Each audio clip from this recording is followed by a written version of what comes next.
Sometimes as hygienists, we have so many walls that it's hard sometimes to get underneath and figure out like what wounds need to be healed so that we can be really good human beings and be really helpful human beings. I think when there are times of challenges, you kind of pivot or you reassess. And so I think that's one of the reasons why a lot of hygienists didn't go back to the workforce or change positions, because they took a look and assessed where they were and they realized they weren't happy. My whole mindset is all about creating that value process that you should have towards your profession and value towards the services that you're giving to every patient that comes into your door, from doing a peri assessment, doing a carrier assessment, doing a oral cancer screening. All those pieces connect to each other. That those are the services that we should be giving our patients, because we could be saving a life. We could be helping that patient live longer based on what we do. Get ready for your unofficial dental hygiene podcast. These are the tales of two hygienists, one East Coast RDH and one West Coast hygienist. Listen as they tackle the profession of dental hygiene with humor and enthusiasm. Now, please join Michelle Strange and Andrew Johnston as they tell you a tale of two hygienists. Welcome back, everyone, to another episode of A Tale of Two Hygienists, episode number 300. My name is Andrew. This is Michelle, and oh my God, we made it to 300 episodes. We survived it. I can't believe it. I remember when we started this, and I was like, if 12 people listen to us, like that'd be super cool. And now 12 people are listening. 12 people. We almost have 12 people on this interview today. We do. And it's so exciting. And for our 300th episode, we thought we would bring on some friends, some what we call RCC Influencers, RDH Magazine's community connection and influencers. And so let's see, I'm going to start with Martelle first. Martelle, please introduce yourself and welcome. Okay, thank you. My name is Martelle Coke, and I'm the founder of Dunbar RDH. I've been a hygienist for 10 years, and if you guys don't know, Dunbar RDH gives scholarships to students in need. So every year we award 12 students, and the awards go from tuition all the way down to loops and uniforms. So that's what I do, and that's why I'm an influencer. Yes, and welcome. And also has been on the podcast a few times and had Dentalish podcasts, which we've had on the network. And so welcome to our 300th episode. Thank you.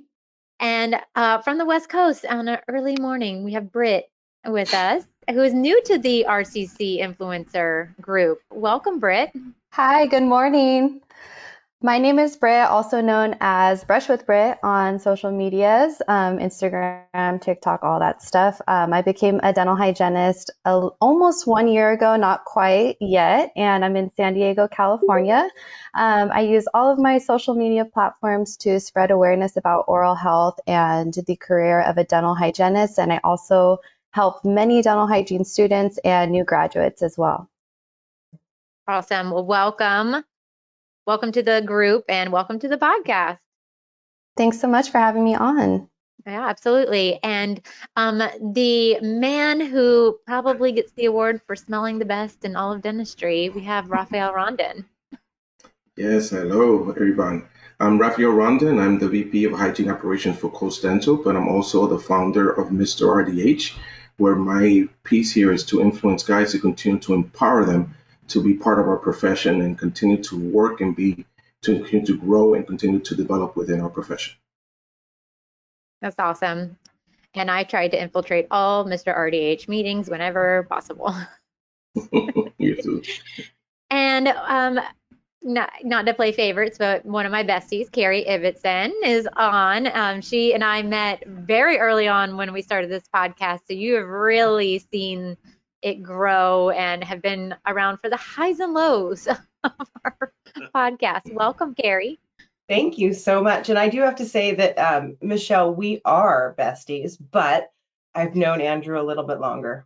And he was the one that said, what? Yeah. And he was the one that said, yes. Right? But I mean, I do love Michelle more. No, I get that. Look, most people do. It's fine. Yeah, but You guys in are. the beginning, Andrew was like, I don't know if you and Michelle are going to get along because I think you are a little too alike. And, we get along great, but we have had to learn how to communicate with each other. Oh, And 100%. yeah, right. 100%. And that's what I do is I take the message of almost personal training and empowerment to the consumer and help them get better results, not only with their home care, but figure out how to navigate dentistry. Because truth be told, I'm coming up on 20 years hygiene, but I had 8 years prior to that in the dental industry as an assistant, as front office and all of those things. And I found that where people lack is just really in that personal training aspect and that motivation. So I have taken myself out of clinical for the last 10 years, and I do a lot on social for programs and mentorship and personal training for the consumer and helping them guide themselves once they figure out what it is that they're looking for and how to make dentistry work for them. It's really cool. I love it. Love it. Well, thank you for coming on. And to one of the most motivated baddie women that I love and adore, an international one too, Miss Claire Jeong, who I've known since before the podcast and who I've actually raided her closet and borrowed her clothes. Hello, Claire. Welcome. Hello, congratulations. 300 is huge. I hope you guys take the time to absorb all the things that you have done. But thank you. I am international now because I live in Canada. Okay, I used to be in Boston for a long time, but now it's hello Canada, and it's great.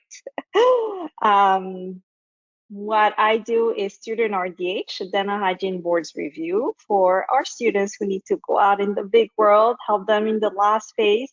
Also Professor RDH, providing educational methodology for a faculty member because there's no success in students if there's no faculty empowerment, and also Dental Toaster, which provides continuing education and support for our working professionals, but especially our young grads. We really want to be a space where they feel safe asking questions.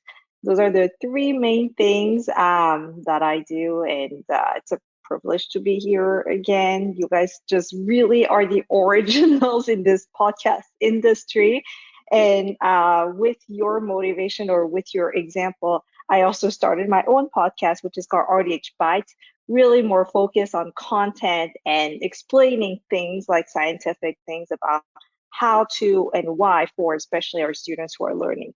So thank you. Awesome. That's so great. And to one of the most warmest humans that, I think there's a few people that are in the running for like giving the best hugs in the industry. Andrew wants to put himself in that category, Emily Bogey, but Angie Stone also needs to be in the category of best hugs ever. Angie, welcome to the podcast. Oh my gosh, Michelle, thank you. Thank you so much. Is hugging not like one of the best ways to transfer energy and love? Mm-hmm. I mean, it's just like when you connect like that, if you are still, you can like absorb the other person's heart in the hug. And it's like, to me, it's like, it's the best thing. And people, some people don't like hugging and that's everybody's thing. But this whole COVID thing, it like, yeah. I'm like at the Wisconsin Dental Hygiene Association's annual session right now. And I'll tell you what, it's the weirdest thing, right? Because you don't know if you can hug people. And so anyway, I know we're not talking about hugging, but we could do a podcast on hugging. We could. Tell us what you do, Angie, and why you are an influencer. I was chosen, not by anybody on this earth, to be a voice for our elders, and have been spent about the last 20 years. Gosh, how can that even be? You talk about 20 years, 300 episodes too, right? It's like all this stuff. It's like, how can that even be? But about 20 years trying to get people to understand that people in nursing homes, their oral health is just atrocious, and having them get on board with making a difference in these elders' lives. Again, and you talk about hugs, these elders are just deprived of that. And they're also deprived of oral health. So that's been my mission. I've put hygienists into care communities to provide oral health care services, and I provide dental hygiene services into now memory cares, which is a very special niche. Doing dental hygiene, doing teledentistry, using SDF, and making a difference in these people's lives. And there's a pivot coming in 2022, so I'm super excited about that. But yeah, that's what I do: hang out with the old people and those with Alzheimer's. Well, thank you. And thank you for being one of the original guests on the podcast very early on when we did not even know what we were doing. You came on and you trusted us, and we appreciate you for that. Well, thank you for trusting me. And to another lover of the elders and someone who is out there doing amazing things in the geriatric community, we have the geriatric tooth fairy, Sonya, who is also just a ball of energy, and like you get that energy when you're around her. Sonya, welcome to the podcast. Thank you for having me. I'm sorry, I'm at the airport in Nashville, kind of stranded, but I'm honored to be on this show. I didn't want to miss it. And I am known as the geriatric tooth fairy. I've been a dental hygienist for 30 years, and for 15 of those years, I've been serving residents in long-term care facilities. My passion in life is to be the voice for those whose voice who has become a whisper. And a lot of the seniors' voices are not that strong anymore. But my mouth is big and my voice is strong. And I speak for them in every place that I can, telling about the deplorable conditions that's happening with them in long-term care facilities. That's why the geriatric tooth fairy was developed. From that, we have a mobile dental company my husband and I have owned for the last 8 years. But we do provide comprehensive care in long-term care facilities. Now we're franchising that brand, and we're allowing hygienists and dentists all around the country to be able to provide that care. From that service, we developed the National Mobile and Teledentistry Conference, which is going on its 3rd year with Melissa Turner. And I'm so excited to be able to bring mobile dentistry and teledentistry to places where it hadn't been at before. So I'm excited to be the voice. I'm more determined to fight for our seniors. I have a podcast with Melissa Turner called Dentistry Going Wild. I also have my own podcast, which is about to become a syndicated talk show called Suave and Sassy Seniors with Sonya. So I'm excited to be here with you all celebrating 300, and I want to see 3,000 more. Thank you for allowing me to be a guest. Oh, thank you, Sonya. All right. And to someone who looks like a ray of sunshine on this screen right now, Tameka, in a beautiful yellow. I know you can't, this is audio and you can't see her, but you look like a ray of sunshine this morning. Welcome to the podcast, Tameka. Thank you so much for having me. This is an awesome opportunity, and congratulations on 300 episodes. I mean, I know that you guys have grown and you're a staple in this industry. So congratulations again. Thank you. So just a little bit about me. I have been a dental hygienist for 18 years, and currently I work for a managed care organization as a dental health partner. But last year, my passion lies, I founded Empower RDH. So a consulting company empowering hygienists through leadership and patient experience.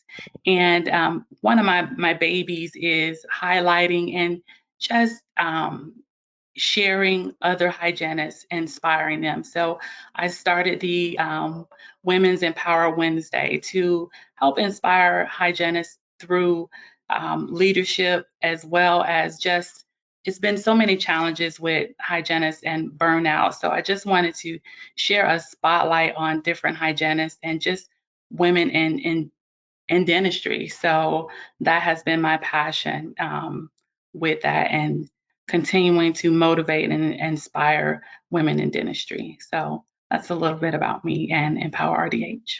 Love that. Love that. Well, welcome everyone. We are so excited that you're here for this 300th episode. Before we get to the interview, we want to say a big thank you to Paradise Dental Technologies, or PDT, for supporting the continuing education portion of this podcast for so many years. If you do not know already, many of our full-length episodes count for CE. You'll find the links in the show notes, or you can sign up for our newsletter by going to taleoftwohygienists.com. When you sign up for the newsletter, we will periodically send out links to shows that have expiring CE courses attached. And none of this could be possible without the support of the amazing people over at PDT. So check out their hygiene and other instruments at pdtdental.com. That's pdtdental.com. Now, on to the interview.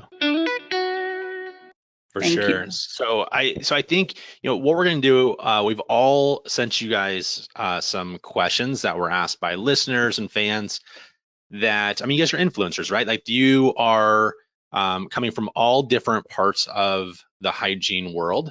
And so we want all of your input on these questions. So we'll probably do, I think we have 10 questions. We'll see how many we can get through. Yeah. Okay. So first things first, I remember being asked this question myself, and actually one of our panelists today was one of my biggest mentors, even though she always says, like, I didn't really help you all that much, but Angie, you did help me a lot. I would like to know is, were you mentored when you came out of school? And what did that maybe look like? Oh, Andrew, thank you for that. I really, in all honesty, I don't know what I did for you, but I'm glad that I could help you. And it's so important to have people that come alongside of us in our journey. I didn't know that there was people that could be mentors. So I was a hygienist for 7 years before I attended my first educational event. If you can imagine. And so for 7 years, I was just a solo hygienist in a practice, and it was just me. And I felt like I was the only person in the world cleaning teeth. And then I went to an under one roof conference, and I was like, you've got to be kidding me. There's more people. There's this many people that are doing this work. And out of that conference, in a weird way, I was connected with Shirley Gitkowski. And this chick changed my life. I'm like, I can't believe that there's people like her. And so Shirley was my mentor. And she really seriously took me under her wing. And I attribute a lot of what I've been able to do to the teachings of Shirley. That's awesome. Anyone else? Carrie? Thank you for that question. I think it's a really good one.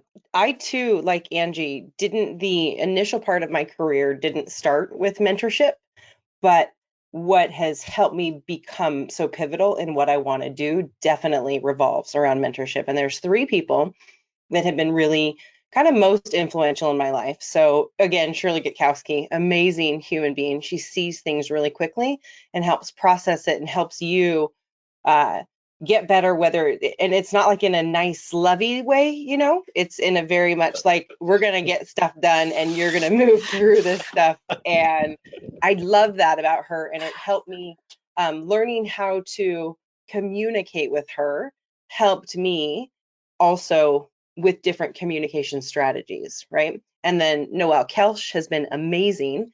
We sat down, I think 5 years ago, and just wrote down on pieces of paper things that we wanted to do, and to see them coming to fruition now, and to check in with each other, and to know that she always has my back, and that I have hers if anything, if you need to bounce anything off, because it's a pretty lonely place to be if you aren't tapping into things. And I'll totally agree with Angie that Under One Roof changed my life, and that was my other mentor, who is Sandy Johnson, who is also a good friend with Rafael. So it was working with her, and she's like, you got to come to this thing. And I was like, I do not like other hygienists. And then I got in the room with other hygienists who are like me, and I was like, oh, there is more of me. I love these people. Yeah. Mm-hmm. And I do have to struggle with not feeling like we necessarily find a lot of alliances. I don't know, maybe it's just me, but sometimes as hygienists, we have so many walls that are up, or dental professionals, I won't even just say hygienists, but we have so many walls up that it's hard sometimes to get underneath and figure out like what wounds need to be healed so that we can be really good human beings and be really helpful human beings. And without those 3 people, I wouldn't be where I am for sure. And I'm so thankful for that. And anybody that hasn't been to Under One Roof yet should definitely go, because it's such an easy place to like start that process and find that mentor. Yeah. Rafael, you want to tell us who your mentor is? Okay, great. Thank you. No, definitely. I think through life, you do need someone always to be there to help you grow and develop in different ways. I mean, I've been a hygienist for 30 years. And like Carrie said in the beginning stages, when we started doing hygiene, we started into our routines. We just graduated. We start doing our thing that we learned from school. And then from there, you start thinking, okay, what's the next step? What you want to do next? And start thinking, what does that mean? You know, I don't want to get myself out of hygiene. I don't want to go there. I love what I'm doing, but at the same time, I want to continue to be part of it. So throughout the years, I was able to get an amazing mentor. Her name was Janet Hageman. If you guys know her out there, she was an amazing person. I started with an organization, and she was actually one of the directors there. And she actually, from the chair, got me out of the chair and started helping me, developing and helping me be a trainer and mentor towards other hygienists as well. Throughout, then of course I met Beth Thompson. If you guys know her for Career Fusion, she also was a great person to get me into the next level of pushing myself to do things that I never even thought I would be able to do, like writing articles or even speaking. So that to me was an amazing thing. Of course, Sandy Johnson, as Carrie said, that person really helped me understand the whole picture, because she came from being a dental assistant to then becoming a hygienist, then becoming part of the operational world. So that person also helped me to stretch myself to that level. At one point, I was actually a director of operations for a company. So you really need someone that's gonna be there for you, to be able to give you that guidance and support you and help you even push yourself to something that you don't even think you are capable of doing at times. So I'm so grateful for those three ladies that I will never forget them, because I am who I am right now because of them. So definitely that. Mika? It's kind of the same story. Initially, when I graduated from hygiene school, I literally put my head down and just went to work and focused on being a hygienist and patient care. And then you wake up one morning and you're like, well, what else is there in my career? You know, I wanted to continue to grow and flourish. So I didn't have a mentor, a hygiene mentor, but I did have mentors in my personal life. But I felt like there was a missing piece.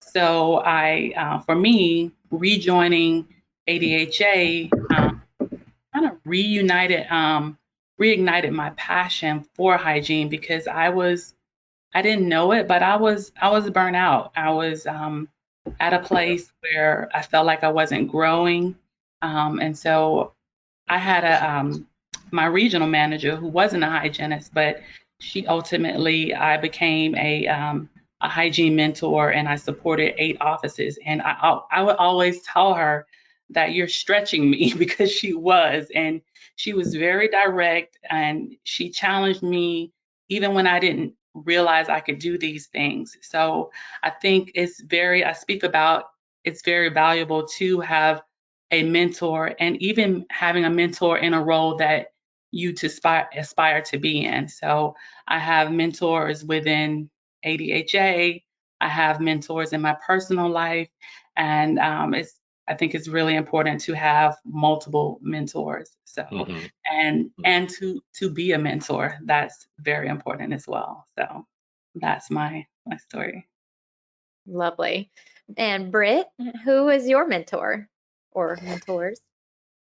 So I actually didn't have, and still don't really have, any mentors, but now, meeting all of you guys, I really hope to get one. I haven't been to Under One Roof yet, so I'm just kind of getting started into all of that. But that's one reason why I started doing what I do, because there are so many students that reach out to me and ask me questions about assisting or hygiene or being a new hygienist and all of those things. So I really think it's important to have one, and I really wish I would have had one.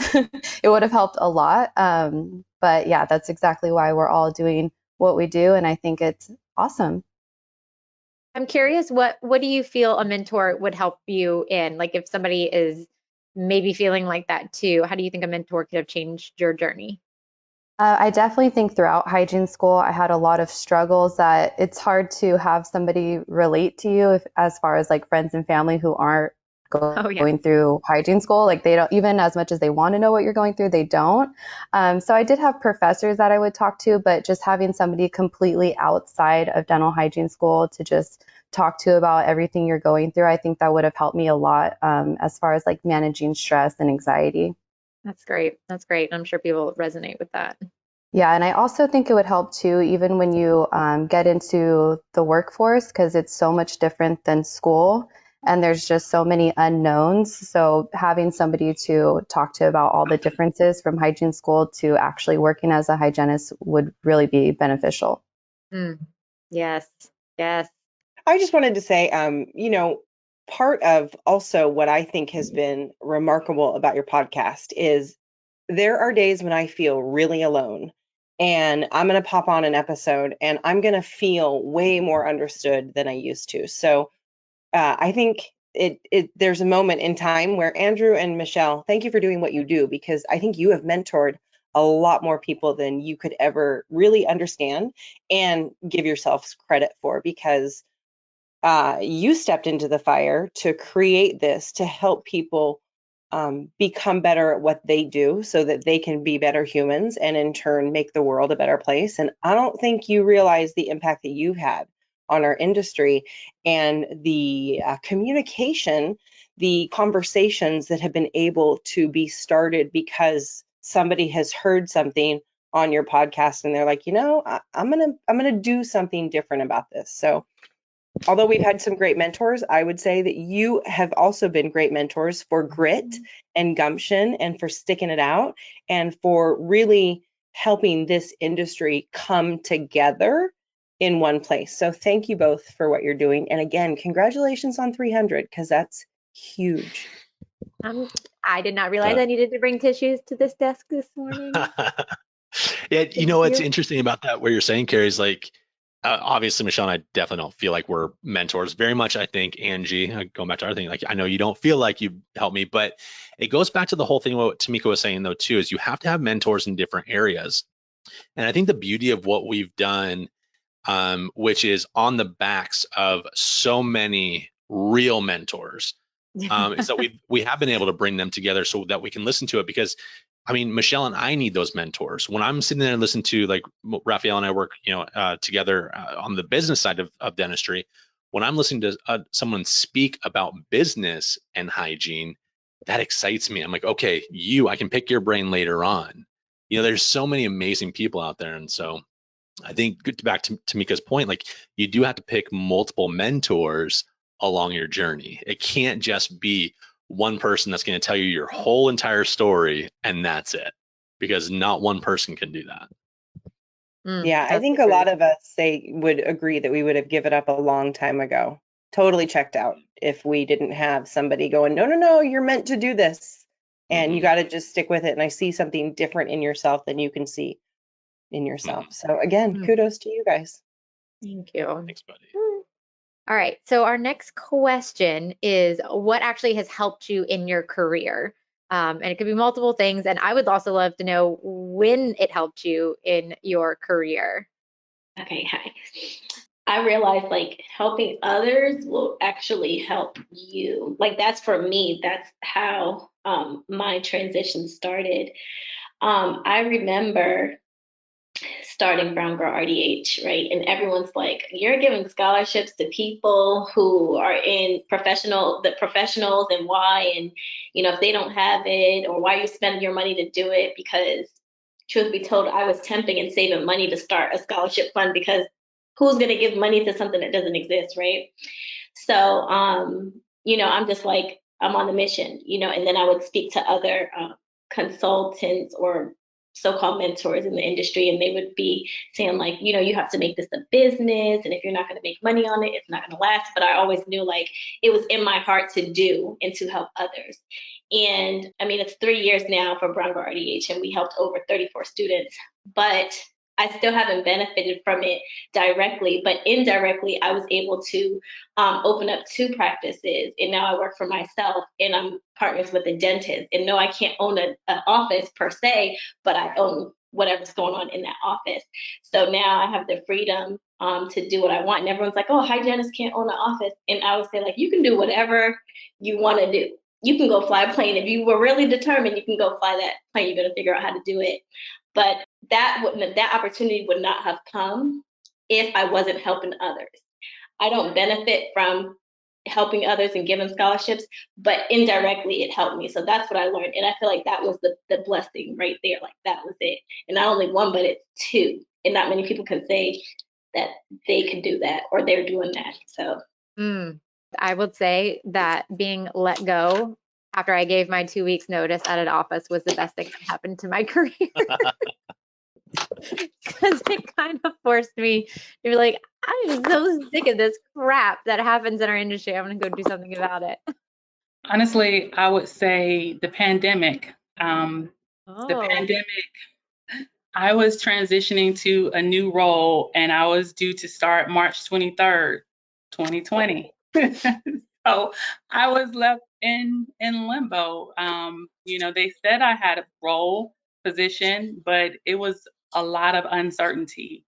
And so that is when I founded Empower RDH, and I decided I had been pondering grad school. Do I really want to go to grad school? And so I will be graduating in December. So, 1 year later. congrats. Thank you. But I think when there are times of challenges, you kind of pivot or you reassess. And so I think that's one of the reasons why a lot of hygienists didn't go back to the workforce or change positions, because they took a look and assessed where they were and was like, they realized they weren't happy. So, I was at the GDA Associate Summit yesterday, and a dentist was like, why is it so hard to find hygienists? And I was just like, honestly, hygienists, the pandemic opened the eyes for a lot of hygienists. So 2020 was definitely a challenging year, but I definitely had some wins in 2020. That sounds nice. Yeah, that made me think actually, Michelle, when you said lost my job. When I started out of school, I actually only had a very small part-time job. And I don't know why, but I couldn't figure out. I think I was having this dream job in my head, so I couldn't, I couldn't really dive in. Anyhow, that gave me a lot of time to think, actually. And I volunteered at Foresight Institute in research. So I was trying to use my time and trying to go out there in a different way, because I'm like, okay, part-time hygienist right here. I don't think making it full-time will teach me more things. So, I took the opportunity to actually knock on their door, find connections through connections, trying to wiggle my way around, and even knocking on their door saying like, take me as a volunteer. I'll do whatever you want in the research center. One of the, I would say, the best world's research center in oral care. And that's where the name T4CCI came for the Forsyth Institute. But anyways, I think I thought of that a bit of a challenge that kind of helped me through my career, just because it propelled me to a different direction that I've never seen before. And it, just to be a little selfish here on a separate comment, honestly, it's like I swear by this visualization I do every single morning for about 20 minutes. And this weirdo that sits on the bed and close eyes and just visualize this thing that I want to create every single day, all the time. And in the beginning you have nothing, right? And nobody believes you, Tameka. In the beginning, you started your thing as well. And Martelle as well, it keeps, you need to, even if it's patient, like everybody wants something from you. And how do you stay true to yourself? So, every day I still do this visualization. Honestly, I would say that's kind of my inner strength, if I can say, not the outside world. There are many different things we can do, but inside you gotta be so strong that, you just gotta hold yourself together, because again, patients, dentists, like practice owners, everybody, is going to pull something out of you.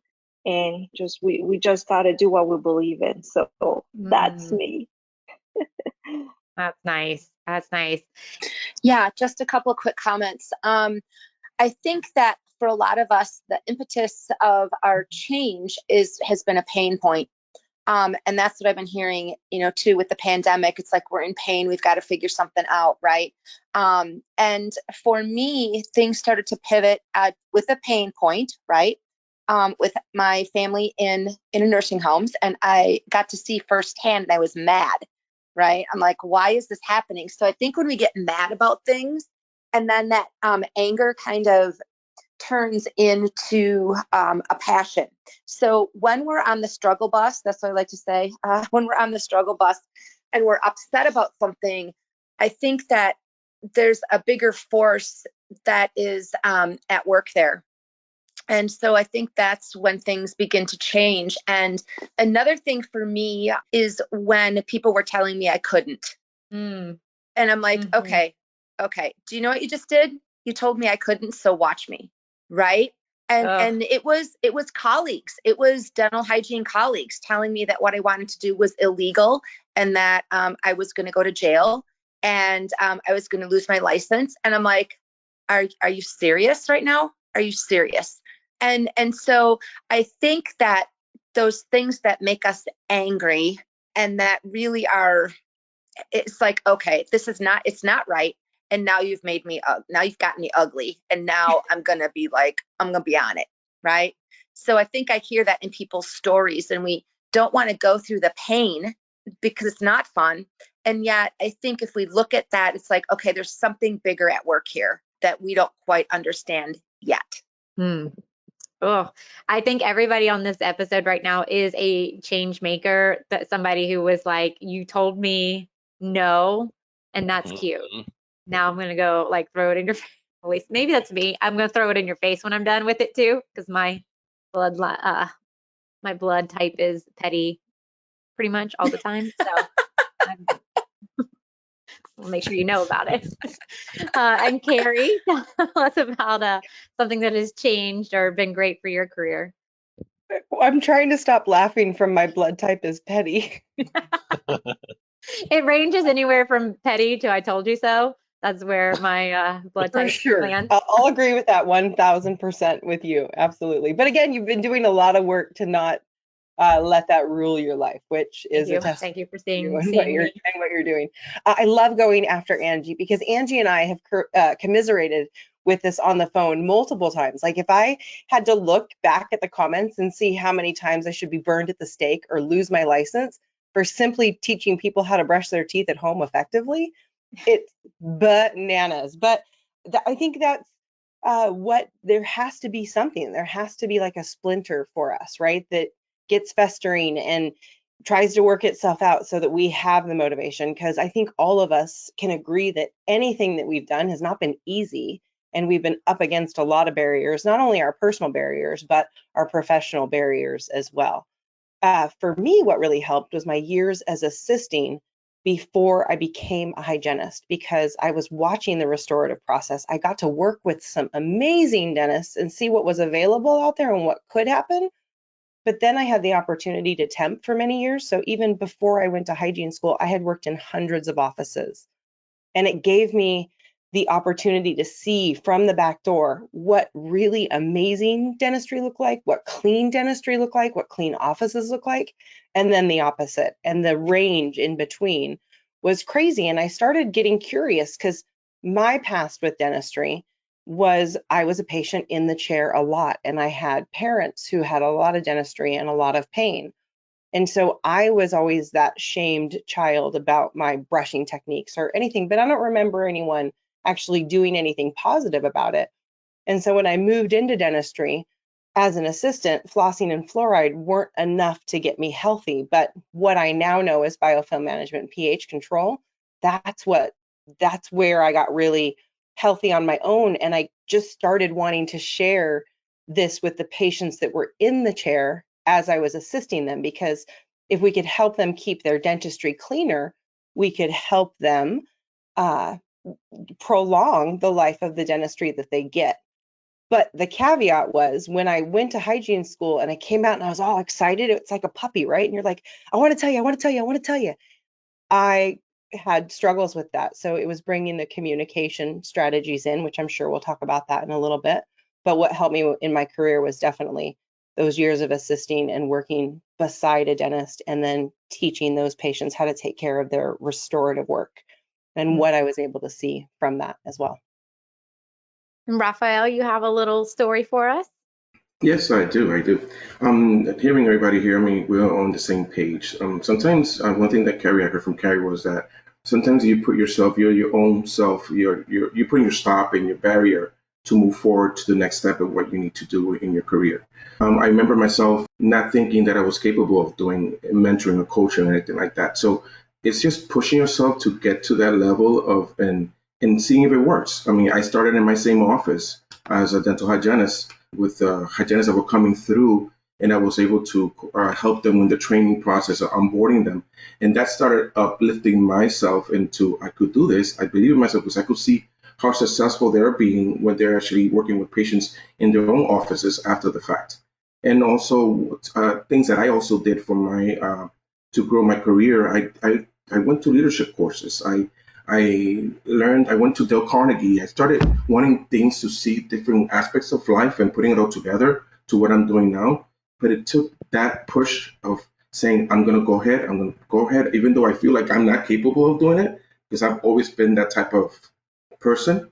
But once I push myself and I get there, I see that I could do it. Then I start believing in myself and continue growing. So I think that's the part that we have to let go, is getting that stop or that control of yourself and letting go. And you're going to see yourself open to other career opportunities and see yourself continue to grow in that career. Okay, so let's talk about a different topic. Let's talk about right now. I want you guys to weigh in on how financially prepared are you for retirement? Like as it stands today, Britt, I'm really sorry you're probably not there yet, but what are you doing and what have you done to improve that situation kind of over your career, or what are you going to be improving to fix this? I think retirement's a big thing. Britt, you want to go first? Oh, sure. So I am not prepared. So that's just honest. But I did start a Roth IRA, and I am going to start getting 401k through my employer. And I just started thinking about like investing and stuff, but I definitely need to get on that. When I was 20 years old, I worked for a dentist who made everyone get a Roth IRA. So I had that, and I've been paying on it for 30 years. And then we have real estate investment property, and we have a mutual fund. So I'm really prepared to retire tomorrow. So I'm ready to go. But I started when I first became a hygienist with a Roth IRA, and then he added a 401k. And even when I left him, I transferred that. So if you ever get a job with a 401k, I advise you to transfer it and continue to pay in it. But we're pretty prepared for retirement. Nice. That's awesome. So it's diverse what she's invested into, which is really nice too. The real estate and things like that. Okay, so for me, in all transparency, no, I am not set right now to retire, and I've done a lot of self-employment type things. So if it weren't for my husband, I would be in trouble right now, which is a nice thing about having a yin and a yang. I'm the one that creates all the stuff, and he's the one that helps channel me along. And so, but one thing that I can say that's helped my marriage, saved my marriage, and really helped me start to prepare for it was using like the Dave Ramsey method to pay off our debts, to be able to talk about debt and budgeting and how we do things. I know a lot of us in the dental hygiene industry don't get these benefits provided to us from employers, like what Sonya said, like I had somebody start it for me and then I just kept doing it. Well, kind of like mentorship, if you don't have anybody pushing you into these things, sometimes you just don't do it. And it depends on your family dynamic and what you think about money as well. And so I've had to learn a lot about money the hard way, but definitely Dave Ramsey has helped me snowball all of that debt so that I only have my student loans left and I've paid everything else off. And now I'm just throwing money at that to get those paid off. Carrie, you are a Ramsey sister. I love that. I always have to be like a later bloomer, it seems. And so I also am a Dave Ramsey follower. just like the last probably 3 years. And so we are not ready for retirement. And Carrie, I love that you said that it depends a lot on your family dynamic. My dad made all the money. My mother spent it all. So that's the way I was brought up. If my mom could afford a payment, man, she made a payment, right? So that's how she looked at everything. And therefore, guess what Angie did? That's how Angie was wired as well. And so I'm super, super excited to say that I've learned we are not ready for retirement. We have just begun putting some money away. So here I am, I'm late to the game, but our financial advisor has said, that will be okay. Are we going to be millionaires? Absolutely not. Is that my goal? No. And everybody's different. And Carrie said that too, right? For some people, that's very important. Everybody's different. So what I want to say is if you haven't started and you're older, you can start. And Dave Ramsey is super helpful. And we are in baby step 6. And that means that every single solitary debt is paid off except for our home. And so now we're investing and we're trying to pay our own home off early. So there you go. So don't fret. Just, get on top of it as you're able and learn. That's the important part. Just zoning out like, oh, okay, that's a good idea. Yeah, don't fret if you haven't, because I haven't, because I started 100% over. And I feel like sometimes we as society get caught up on what everybody expects us to do versus what works for you. So yeah, there's still time to plan for retirement, but I always keep this in the back of my mind. I can't have multiple streams of income and be on someone else's stream of income. You just have to go 100% by yourself and figure it out. So that's where I am, and it's coming. And I'm 34 years old, and I plan to live to 104. So I got time. Got time. I would agree with what Sonya said. We don't get a lot of these benefits as dental professionals. It's not really baked into our, setup in dentistry. So I also started a Roth IRA at 24 years old and started putting money into that. And if I did get 401k from a company, I actually just transferred it into my Roth with each company, which was quite lovely to even have it in a few companies. They were few and far between though. Definitely as a family, it's kind of been good to have my husband as military as far as insurance. That is a biggie. And he is 2 more years and he'll be retiring after 22 years in the military. But also I had a doctor who was shared with everyone to start a Roth. I didn't start right away. I started in my 30s, so that was good.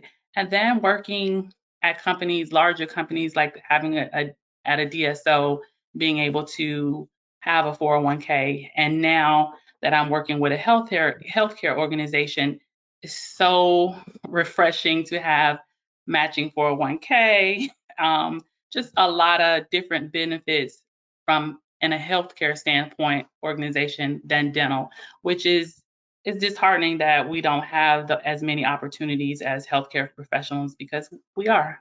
Yeah, I found that too. When I was at my previous DSO, they were super generous with their 401k matches. And I was there for almost 10 years, and it was 5, if you did 10%, then they do 5%. So you get 15% of your income every paycheck. That's huge. You could build your 401k fast that way. And then my private practice before that, I think I was there for about 3.5 years. He actually was one of the rare ones that started a 401k with a match also. I think, kind of the message that we're all hearing is we all kind of either, if we are prepared, we almost kind of fell into it. Just the place that we went to happened to have a vehicle for us to do it. But I for the listeners out there that don't have it, I just want to be very, very clear. There's so many avenues still to prepare for retirement, even if your employer doesn't allow it, and it doesn't have to take very much. And if you just go online and they have all these calculators that you can just put in you can put in $100 a month and watch it grow throughout your lifetime, and you'll be probably not set for retirement just on that one vehicle of retirement, but it'll put you in a pretty safe spot here in 30, 40, 50 years. So just kind of throwing my little 2 cents in there, answering my own question, which I think is always very weird. What do you want to be the next question, Andrew?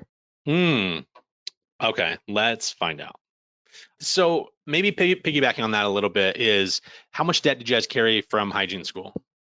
So I actually went through a community college to get my degree. So I did 2 years of prereqs and 2 years of the dental hygiene program. And I was able to graduate completely debt-free. So I don't have any school debt, and that's how I got my associate's degree. And then I found another community college and got my bachelor's degree, and I do not have any debt from that either. Wow. Great job. Yeah, very well done. I'll be the exact opposite of Britt. I moved from California to Boston when I was 26. Hadn't applied for school, but had chosen where I was going to go to school. But I knew that they had a bridge program so that if you started your first year there, you could bridge into the hygiene program as long as you worked your way through the process that they had. And so that's what I chose to do. I left school. It was private school. Ended up being there for 3 years. I left school with $150,000 in debt. I tell myself every time I make those payments that I had a really good time and I wouldn't change anything. But it is, if I would have had, again, kind of piggybacking on that retirement conversation, right? It's looking at things through different lenses and utilizing mentors and saying, what is the best thing for you? And moving to Boston really was the best thing for me. And I utilized my student loans to live while I was there. So I really did have an amazing time, but I'm paying for it in my adult years. Still 20 years later, I'm still paying a hefty amount every month, but I had a great time. Keep telling yourself that. Anyone else want to tackle this one? I can. This is Angie. So as I mentioned before, I was a late bloomer. So I went to college right out of high school for a semester, and that was all financed. Joined the military, went through the military, got out, went to hygiene school, and had 2 kids. So like Carrie, I took all of the money that I could get because we were using it to live. And then went through hygiene school, did hygiene for a bit, went back and got my bachelor's degree. So we just paid off all of those about 8 months ago. So you go from Carrie, I was paying since time I was 18 and I'm 57. So again, it's our own journey. Our daughter did, she paid for her own school and she took the maximum loans because like Carrie, she wanted to live, right? And she wanted to have a good time. And so it's really individual. And if we can cash flow school, oh my gosh, that is so amazing now as my older self thinking, right? But that wasn't even offered up to me as a possibility. So everybody's situation is just so very different. And in my mind, none of it's wrong. It is what it is. Yes, I have about probably $70,000 of student loan debt, just like the other influencers. I had to live off of, I took out the max because I had a baby and I had to live off of it. And there's no way that I could have really worked at hygiene school because I had rent and cars and all this other things to pay. But what I will say is, I really don't know with the interest. I'm pretty sure it's more than that, but I'm waiting on Joe Biden to go ahead and cancel it. So I'm not paying it until I see the light at the end of the tunnel. Yes. It's not. So yeah, right now you guys know it's deferred, but that's not a lot, but I feel like it's going to get canceled. So I'm just holding on to my little pennies right now. It's actually really interesting to see how everybody's so different. I did similar to Britt where I assisted for the first part. So I knew I wanted to be in dentistry. I knew I wanted to be a hygienist. And I went like Mach 10 was the fastest. Whatever the fastest is, I did that and like doubled up and did like 15, 20 credits in prereqs and got the heck out and graduated with no debt. And then I was like, let me get a bachelor's. Let me get a master's. And now I just paid all of that off. But thousands and thousands and thousands of dollars in bachelor's and master's degree. And I'll be very frank, the bachelor's was a waste of my time. It was just a busy work. It really was. Like I just had to get it in order to get the master's.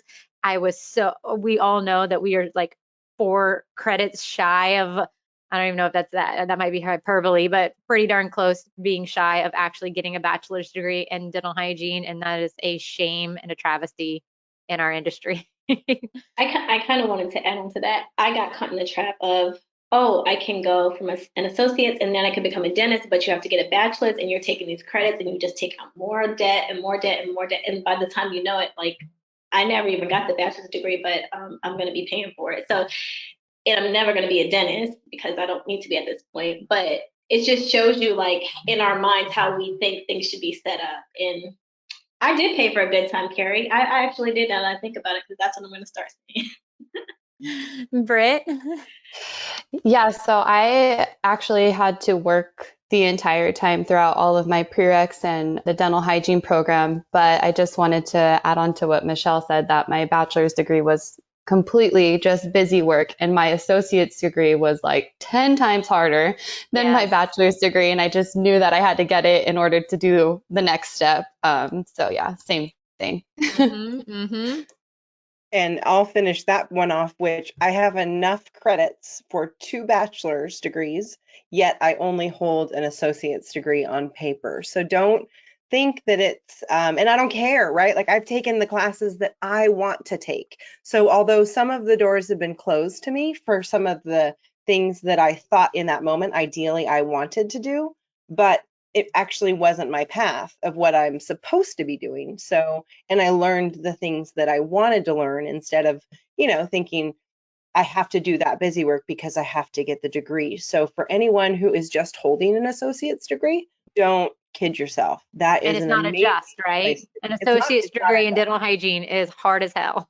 It is. It's hard. It is not easy work. And unless you go through it, you just don't understand it. But I do. I look at those credits and I'm like, it'll never translate to anything other than, again, I've had a really good time and I've learned the things that I've wanted to learn. You need to print them out and put them on the wall. And just look, I'll make, maybe, make your own degree. Own certificate. I'll just make my own diploma and then list all my credits. Michelle, I'll call it Strange University. Please do. It has been one strange you honor trip. me. Thank you. Tameka, did you have something to add? Just the same thing. I worked through hygiene school the last semester because I wasn't living at home. I was away from home, had, the regular debt. And so the last semester of hygiene school, I basically lived on school loans. So I came away with about $40,000. But right out of hygiene school, I had my bachelor's, but I had this idea that I wanted to go to dental school. So, deferred. So interest up. So we have a plan of working to pay that off. But yeah, it can be challenging when you're having to work and, finance your living through school loans. Mm-hmm. Well, for those of you that have been practicing for quite some time, and even new, Britt, not leaving you out, what have you guys done to combat burnout? And actually, that's a great point, is that burnout doesn't happen just like 5 years in. It could happen 5 months in, depending on your work environment and how well you're caring for your mind and your emotions and your body and everything. So what are some of the things that you guys are doing to prevent and fight burnout? So one of the things that was a pivotal moment in my career was taking my appointment and reverse engineering it. So motivational interviewing, I had talked about, getting super excited, and then you end up like this puppy dog where you're like, and you have all these things to share. But unless you figure out how to communicate that to a patient or to your peers, sometimes you can come across in a way that you don't actually want to be seen as, right? Like either pushy or know-it-all or a shamer, because we have so much information that we just want to tell everybody all about it. And we tend to overload our patients that way, and we give them too much to do at once. And so what I was able to do and learn is about reverse engineering my appointment time so that I did the things that we usually would do at the end, and then I'd move them to the front. And the reason that I did that is it allowed me to get my point across. It allowed me to help the patient see where they were really effective and then the little tweaks that they could make.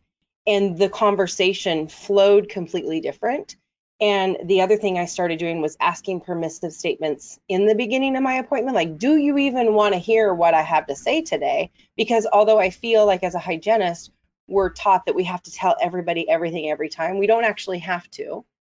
And it makes for burnout from a patient perspective. Like, that's when they don't come back to you, or that's when they ask to not see you again. So the reverse engineering, the OHI first, the pre-polish, the non-shaming, the asking permissive questions really stopped me from not wanting to practice and thriving in the op. Very nice. Yeah, I was going to say this, like, to me, there's like two different types of burnout. It could be mentally or physically. I believe mentally, I think sometimes overtakes you and your mind and controls everything you do, and you start feeling not happy in what you're doing. And I think what I did in my years, it was all about, from the beginning, which it could have been there. It could have been just in my own routine, doing the same thing over and over and over, and that was it. But I started looking at the opportunity that for every patient that's coming through my operatory, I was going to be creating a difference in the sense of their lifestyle, overall health, and creating that mindset that every person was going to be different in what treatment and services I was going to be giving to that patient as well, and creating value for every procedure depending on what type of diagnosis was being given. So all those things started clicking together, and I think even now in what I do as a mentor, coach, trainer, and within this organization, my whole mindset is all about creating that value process that you should have towards your profession, and value towards the services that you're giving to every patient that comes into your door, from doing a peri assessment, doing a Carrie assessment, doing a oral cancer screening. All those pieces connect to each other. That those are the services that we should be giving our patients, because we could be saving a life. We could be helping that patient live longer based on what we do. So even by having that mental state of, there's what I'm doing physically, and my mental, it helps the physical as well, because I know that I'm helping this patient that's coming to my door. Not feeling it as a routine. I'm going there to be a cleaning man or lady that they call them out there. It's knowing that we are therapists and we are here to take care of our patients, and we're providing services that is going to either save a life, or it could also give that patient a longer period of time when it comes to lifetime. So it's value and thinking that way. I would say combating the physical part of burnout would be just self-care. We put so much on ourselves. We reach here, we strain here, rather than having the patience to do that. And we are having continuous challenges with physical in the operatory. But for me, having consistent massages, taking care of, having that moment in the morning where it's just for me, not the kids, not my husband, but taking that time for me. And I would say the mental burnout with connecting others in the industry, taking classes that excite me. So for me, I like taking leadership classes, learning more about the business of hygiene or oral health disparities. So taking classes that are helpful to me, that I value, and then also knowing my worth as a clinician, not just accepting what someone else, how they value me, but what I value myself, and standing up for myself in my role as a hygienist. Very nice.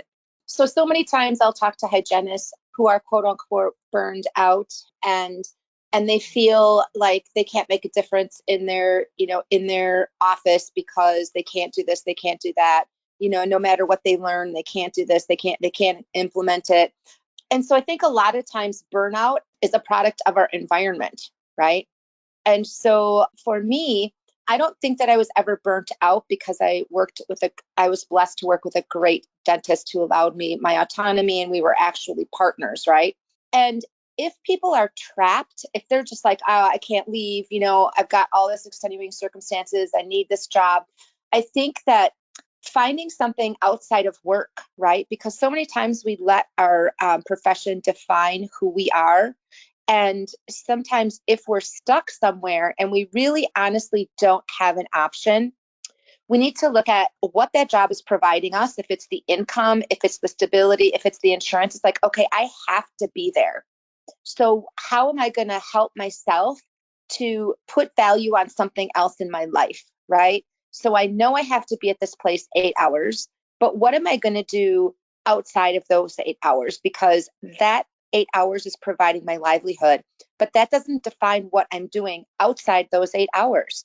And so how am I going to fill my life up with something else in addition to my professional life if I'm absolutely stuck? So I think making that mind shift is like, yes, I have to do this because I have to live and I don't have an option right now, but I'm going to gain my strength from something else outside of work, if that makes sense. Yes, my advice would be stop trying to control everything. I think people just in general feel like they have to control whatever it is. You have to be like a child. Like, children have no care in the world. You can care, but don't care enough. If you're in an office where you don't like it, or if your coworker doesn't like you, if somebody said something on Facebook, I saw the silliest thing. Someone in the group said that their dentist came in and scaled after them. And they said that they felt terrible, and everyone's like, oh my God, it's so embarrassing. I don't care. Take the scaler. Like, that's not the end of the world. So I used to be that person that cared about everything and what everyone said. And I would be venting to someone, and the person told me, like, don't worry about it. And I'm like, what do you mean don't worry about it? But now I understand, don't worry about it, because it doesn't matter. In the grand scheme of things in this whole universe, why would that one thing matter? So we need to stop controlling things and don't care enough. I care, but I don't care enough. I'm sorry. Oh my God. I used to be so burnt out because I used to work in dentistry and I was trying to create my business. So it was like the weekend was another 48 hours of work. It was insane. And for years I did that, and I burnt really bad. I couldn't move my body for like a whole week. Like, I was just dead, a dead bug on my bed. And, it doesn't feel great at all. It's not just that, but like, you want to give up, right? There's just so many negative that's coming in just within yourself. And, after that, I noticed a cycle, and then you get over it, right? Because you slept the whole time, and then you pretend that you didn't exist, and then you go through this whole motion, and then you get back up, because everybody tells you got to get back up. So you get back up and go through this thing. And I noticed the pattern, like every 4 weeks or so, I would hit the burnout again. I would be dead inside myself again. And what I realized then is, I was not giving myself time, because our body and brain are not meant to go nonstop, right? We need that rest. Our mind as well, they're not meant to just keep learning, keep doing, as much as that's the motto if you want to do a startup. It just doesn't work that way. And then, after that, it's my partner who's trying to he's very good at observing. And then he throws his data out there, and he noticed the pattern. And the pattern was, after that, I try to really do something different, which is my weekend is my weekend, at least. My work days are my work day. I'll do my best. And, in clinical hygiene too, it was, for me, that's why I love the money talk, or how to increase your production. Because if you are more productive during the day, during the same hour, not because you're trying to sell more per se, because the patient really needed it and you're doing a really great job with your talking. You have a great team. You understand the money. You understand how to calculate that. But anyhow, I do all I can do during the weekdays. And then on weekends, though, kind of zone out. And that I've been doing that for years now, many, many years. And I've never felt the burnout ever again since then, honestly. So it was just, for me, I had to cut that out. Like, time for myself, 48 hours, Saturday, Sunday, laptop, hopefully off. I enjoy doing this. So this is not work. So, and we're glad. We're glad. So yeah, that was really just a life change that I made, and that just made a whole difference for me. Oh, good stuff. So, as you guys know, I'm still fairly new at hygiene, not even a year in yet, but I did do dental assisting for 8 years prior to being a hygienist. And I think one of the biggest things for me looking for a job as a hygienist was finding an office that I was happy in and I felt comfortable in, and the doctor would allow me to be a hygienist and to speak up about things that I have an opinion on, or I thought it should be this way or that way. So that has been one of the biggest things that has made me so happy as a hygienist, is finding an office that I love working with the people there, and I'm not waking up every day thinking, oh gosh, I got to go to work and see these people again. So that has helped a lot, but also not working 5 days. I only work 4 days. I've tried 5, and for me, it was too much just on my body. And you're seeing at least 8 patients a day. So it's a lot of different personalities, a lot of different communication throughout the day. So I feel 4 works best for me. And then, like Tameka said, self-care as far as monthly massages, using like foam rollers, all of those kinds of things. But I would say the number one is finding a work environment where you can truly blossom as a hygienist. And then also seeing how many people on social media will write and have questions for me, it just makes me feel very empowered to keep advancing the role of dental hygienists in the future, and letting more people know about what dental hygienists do. Because like Rafael said, we're not just the cleaning lady or the cleaning man. Mm-hmm. Well, I think what I hear are a lot of similarities, but everybody has like their own way of fighting the burnout. Andrew, I don't know if you have anything to say about that, but I would say I fight burnout, and I have fought it I've fought it with this podcast. Andrew had to take the first half of the year because I was like, I'm mentally done with a lot of things. But in the industry, in dentistry, I would say find out what your drivers are, what lights you up. I was in perio. I love perio, but I was in perio in an affluent area where people were like, oh, I need an electric toothbrush. I'll take 4 for each one of my houses. And then they want to give me attitude. And I was like, I ain't got the patience for it. Okay. Like, I don't want to hear it. Just do what I say, please. But I would say, like, just know what drives you, because being in a perio practice that was financially driven, that we'd work through lunch hours because we can make our goal, where I wasn't a stakeholder in the office, I was a worker bee. Like, none of that lit me up. I was getting so frustrated with dentistry. And then I took these, assessments with like Corey Jameson Keel, and doing the TTI and the Myers-Briggs, and all the different things that kind of like, where do I get excited? And mine has always been public health. And now that I'm in public health and I work in public health, like, you could stack my schedule. I'd see 25 patients if I knew it was for the greater good of the community. But if you put 25 people on my schedule that needed 4 toothbrushes, but each one in their house, I'm like, I ain't here for it. So like, just know what like lights you up, what drives you, what excites you, figure out if you're in the right practice. Are you there to work 3 days a week and work 12-hour shifts because you want to get in and out and you're a mom? Like, that's great. Like, find that work environment. Or if you're somebody that's like me and a lot of other people on here, where I'm like, I'm in it now for a few days a month, and I'll do all the other cool stuff in dentistry and just like let it ride. So I'd say that's my way of fighting burnout. But anything else? Oh, Claire wants to talk massage. Oh my God, I discovered this thing and I'm so excited about it to talk about it. Okay, it's cupping, but not like, have you ever seen or had cupping before? 100%. It's the worst.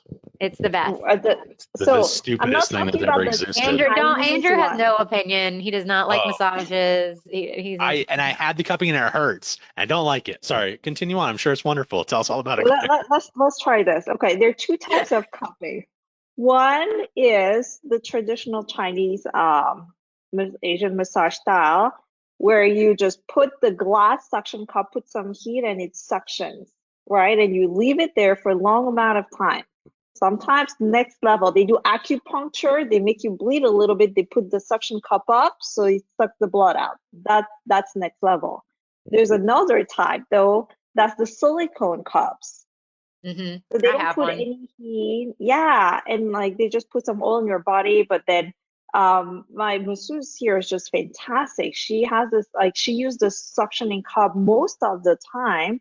But what she does, she's put it in there and she moves it along your muscles and everybody. I mean, everywhere. Dude, poke me, make me bleed, and glass suction cups all day long. But you start moving that thing around and starts taking your skin and your leg hair with, which maybe you don't have leg hair, by the way, like your leg hair with it. It is the worst thing that ever existed. Oh, hair, you're right. Yeah. But yeah, but if you have enough oil, it's not pulling, I would imagine. Oh, It's still terrible. He's still pulling. I feel like we're going to digress a lot because for me, I get real nerdy about fascia, and that suction cupping thing works a lot with fascia, which is, I think, the key to our body's happiness is through fascia, right? Yeah. Fascia is the key word. That inner layer, but between the muscles, I don't know. It's everywhere. Connective tissue that encapsulates everything and connects everything. And you know where it felt the best? Here, right here on the shoulder here, there's a lot of attachment of muscles here. Every hygienist on this video right now was like, oh yeah, right there. Yeah, no, I know exactly the spot. Is where your shoulders are. My God, I was suffering, but God, it feels good. So Rafael mentioned actually physical burnout, because actually I felt it many years ago before I really started to like put some time and money in my body. So even if your mind is running, you're like, I'm going to do A, B, C, and D, I feel great in my mind. If your body is screaming pain, because for me, if my body screams pain, I cannot breathe. And it's all connected, right? If you don't breathe, how you're going to do the best version of yourself. So, once a month massage, I would love to do every week, but maybe someday when we're all wealthy. But right now, cupping, really, honestly, it's been awesome for me. So I just wanted to mention that. We should all go and do this together one day, all of us. Oh my God, can we have a spa day together? I know Rafael wants We could be spa. separate rooms, but what I mean is together as a group. Rafael, if you can get Coast Dental to sponsor that, I think for all the RCC That'd be real influencers. great. I'll take a facial, a massage, and a pedi. Alexa is the central location, so let's do it. Can I just take this moment really quickly to say something about us and our structure and things like this? So many of us don't realize the airway implications with it. Carrie, right? And so let's bring this around on the 300th episode to talk about how many times that you have stepped into airway and what it is, and fascia and tongue ties and all of these things. And so many of us could do with an assessment for ourselves to see where we might be tied, where our tongue is sitting when we are swallowing, and really seeing it from a perspective of the patient, because so many of us are struggling with fascia, tongue ties, airway situations that we don't necessarily understand and know about for ourselves. And so it makes it really difficult for us to have those conversations with our patients. But so much of what exactly we're talking about right now is potentially an airway related problem. Yes, we have structural problems within our industry because of what we do, but so much of this goes back to airway and all the tightening of these muscles and fascia. So I'm so glad that we got to end on that. Yeah, and definitely if you're just tuning in for this one time because one of your favorite influencers is here, we definitely encourage you to go back and listen to we have an entire airway series. We've had multiple people on talking about fascia and tongue ties and all that jazz. So definitely go find those episodes. I would also encourage everybody, there's a great book out there called Burnout, Completing the Stress Cycle. And it talks about having these really rough days and making sure that you are completing that stress cycle. Maybe that's going home and crying, or maybe that's going home and throwing a pillow at blinds just to hear the noise and just let it out. I don't know.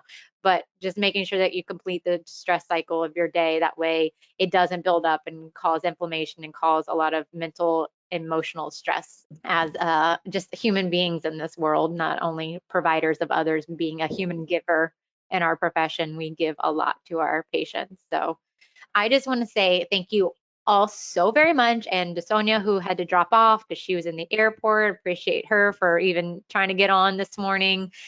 For you West Coasters, thank you so much for getting up early with us. We appreciate you guys. We know that the podcast was, we're nothing without the amazing people that come on. I mean, Andrew and I are only so interesting. It's the amazing people that come on time and time again and share their expertise and their knowledge with the audience. We started this podcast to disseminate the information that we were seeing across the country as we were going to these conferences and going, why the hell do I not know this? Why did I have to go to California to learn this? This is ridiculous. And we just wanted to make information and evidence-based dentistry and up-to-date knowledge accessible for everyone on demand, anytime, anywhere. And so we really, really thank everybody for listening. We thank you guys for coming on as well. Andrew, anything else? Nothing. You guys are wonderful. Oh my God. I learned so much. I really enjoyed listening to everybody here. Like we start similar, like obviously hygiene school, right? But then we're also different at the same time. It's just mind blowing to me. No, and we appreciate all of you. That's where innovation comes in, our differences.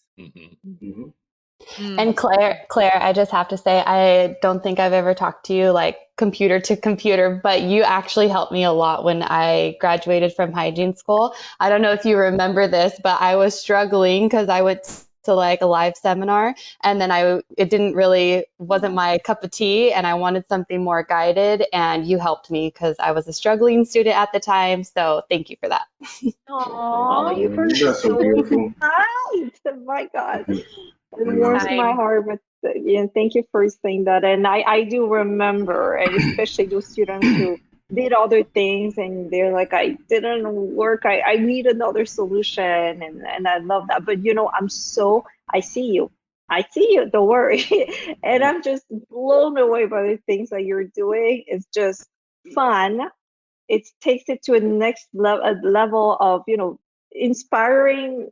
Well, even as a student, I think you did like a lot of social media things, and the young grads now, you just totally are taking that role on for the new grads. I just love seeing this evolution. So thank you very much. Thank you.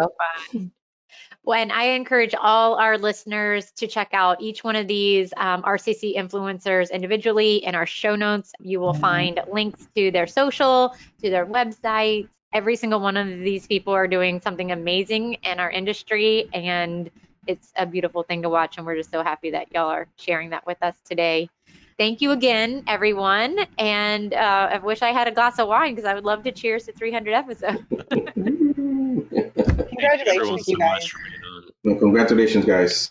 Amazing. Can we clap? We need to put a clap here. And I'll say, can I end with one little tidbit as well from somebody who's been a long time listener, to see how you guys have taken what is relevant within our industry and then figure out how to get it to people. And you've done lots of different things. Like I watch you do short interviews. I watch you do some longer interviews. You're bringing in a lot more roundtables. Like you are really thinking on the back end how to maximize your potential and the information that you can get out to people. And I think it's really cool that you haven't just stuck with one way of doing things and you've been open to pivoting. And I think that's why you've been here for so long and why after this you will continue to be that much more relevant because of the longevity that you guys have. So again, kudos to you. You're doing great.